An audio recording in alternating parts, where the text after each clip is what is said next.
So a couple of my consulting clients in the midterm space have been asking me if they should hire cleaners or if I think it's a good idea to have a weekly cleaning service on the property. I think there's two reasons why they're asking this. The first is that they want to get eyes on the property, and the second is that they just think it's a nice add-on that will make their place more attractive. I have thoughts about this. The first thought being that I think there's an easier way to get into the property, an easier, cheaper, more adopted by the tenant and you way to get into the property than hiring a cleaner.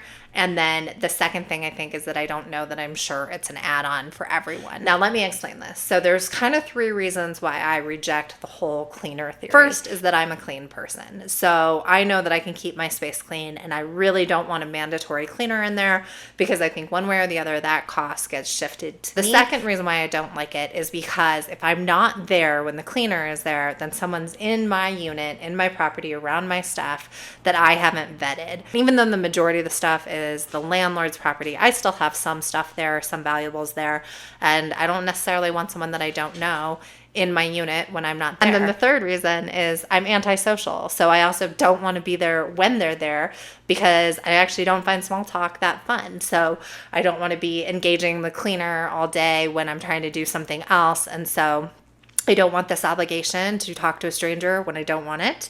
I don't want a stranger in my place when I'm not there. And then finally, this is a pass-through cost that I don't think that I need. So for all those reasons, I'm pretty anti-cleaner in this space. I think giving someone an option and having a relationship with a cleaner that can come in every week or every month and saying, hey, tenant, if you want this, you can have it, but you have to book it yourself is a fine idea. But I don't know how much value that adds. And also it doesn't solve your desire to get eyes on the property, which is the real reason why I think a lot of people want to pay for the cleaner to be in there. So I think a better way to get eyes on the property is to tell the tenants, hey, that annually you have to do a carbon monoxide and smoke detector check and make sure it works, and tell them by obligation you have to do it and they can't do it.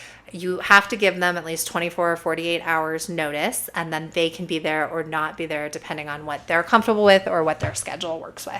Then you go in, actually check those things because you should be checking them, and then you also get eyes on the property. Now you may be thinking, but I can't do that all the time. I've already done it annually. Well, each tenant isn't going to necessarily know that you already did it on the last one.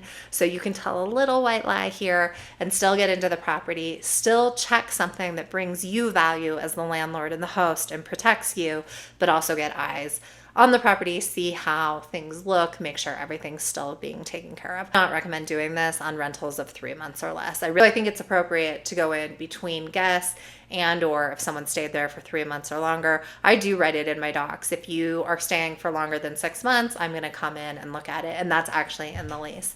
So I don't even pretend like it's about anything else. It's like I'm going to come and get eyes on the property. By the way, if you want a copy of my lease and the lease I use in the midterm space, just email me and I will issue it to you. If you found this helpful, I offer consulting in the 1 hour, 2 hour, and 6 hour packages. I also have 3 books on Amazon. This is my latest one. It is a midterm rental property workbook. It is meant to write out all the different things about your goals for the property, about what your property has that would be good in a listing. If you want it, it's on Amazon with my 2 other books. I want a video on my #1 favorite midterm rental site that has sourced 7 out of my last 10 rentals, 5 of which were nurses. Check this bad boy out.